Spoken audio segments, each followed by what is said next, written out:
మీ లక్ష్యం IAS IPS అయితే మీకు best coaching institute in South India Analog IAS. Call now 9247573271.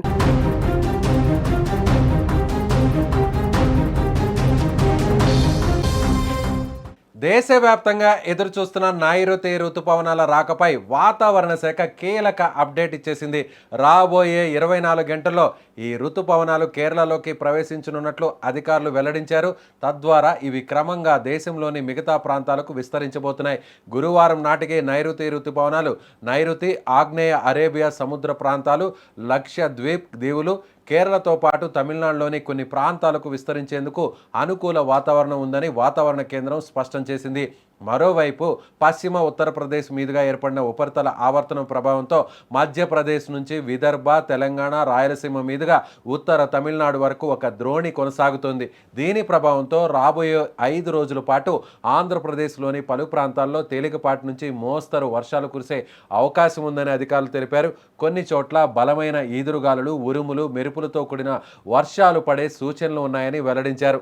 ప్రస్తుతం పార్వతీపురం, మన్యం, అల్లూరి సీతారామరాజు జిల్లాలో పలుచోట్ల ఉరుములు, మెరుపులు, ఈదురుగాలతో కూడిన వర్షాలు కురుస్తున్నాయని వాతావరణ శాఖ పేర్కొంది. రుతుపవనాల విస్తరణతో ఎండల తీవ్రత తగ్గి ఉష్ణోగ్రతలు క్రమంగా తగ్గుముఖం పట్టనున్నాయి. సో అందరూ ఇప్పటి వరకు ఉక్కపోతుతో, ఎండ వేడిమితో చాలా మంది అల్లాడిపోయారు. ముఖ్యంగా తెలుగు రాష్ట్రాల్లో ఉన్నటువంటి కోట్ల మంది ప్రజలు దాదాపుగా 3 నెలల నుంచి అల్లాడిపోయారు. అయితే ఇప్పుడు వాతావరణ శాఖ ఇచ్చినటువంటి ఈ చల్లని కబురుతో నైరుతి రుతుపవనాల రాకతో వాతావరణం ఒక్కసారిగా మారబోతుంది. రాబోయేటువంటి కొన్ని వారాల్లో ఇప్పటి వరకు ఎండ వేడిమితో అల్లాడిపోయినటువంటి జనానికి కాస్త ఉపశమనం కలగబోతుంది.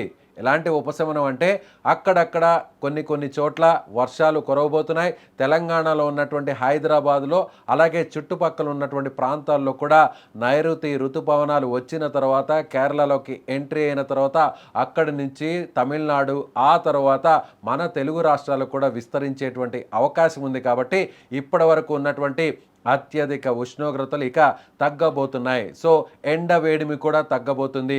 వాతావరణం కాస్త చల్లగా మారబోతుంది. కాబట్టి ఇప్పటి వరకు అల్లాడిపోయినటువంటి జనానికి, ప్రజలకు కాస్త ఉపశమనం అనే చెప్పాలి. సో జూన్ మాసం ఎంటర్ అయింది. జూన్ మాసంలోనే ఇక ఫస్ట్ వీక్ అండ్ సెకండ్ వీక్లోనే ఇప్పుడు నైరుతి రుతుపవనాలు సో ఇక మన భూభాగంలోకి రాబోతున్నాయి. కాబట్టి వాతావరణ శాఖ ఇచ్చిన ఈ చల్లని కబురుతో ఇక అంత ఎండవేడిమి తగ్గి సాధారణ వాతావరణం నెలకొనే అవకాశం ఉంది.